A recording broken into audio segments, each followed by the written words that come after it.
Nous avons procédé au lancement de nos activités au titre de l'année 2019-2020 en partenariat avec la Fondation Osiwa dans le cadre de la lutte contre les grossesses non désirées, les mariages précoces et également les abandons scolaires et surtout également notre zone d'intervention qui est Sédhiou, Kolda et Ziguinchor. Donc en somme dans la Casamance naturelle. Une région donc frontalière à la Gambie, à la Guinée-Bissau, sujette à une forte mobilité des populations, mais surtout dans un contexte donc de hausse du taux de grossesse et mariage précoce. Et cela aussi, c'est un frein ostensible à la promotion du leadership des femmes. Cela, nous l'avons constaté ici. Et c'est pourquoi donc nous déroulons un ensemble d'activités, notamment des caravanes, 30 caravanes, des forats, des activités de plaidoyer, des causeries, mais également des activités de prise en charge psychosociale et médicale. Et cela permettra véritablement de réinsérer certains qui avaient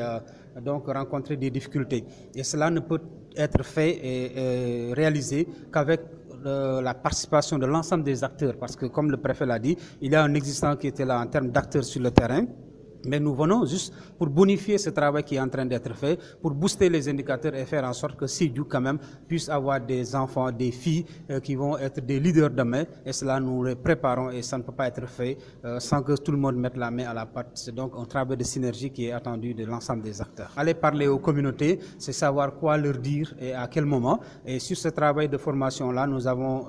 donc sollicité les services non seulement des psychologues conseillers, mais également des acteurs de la santé pour porter l'argument solide, l'argument médical, l'argument qui est le mieux pour convaincre les communautés à savoir qu'aujourd'hui, tout le monde doit travailler à promouvoir la fille, mais également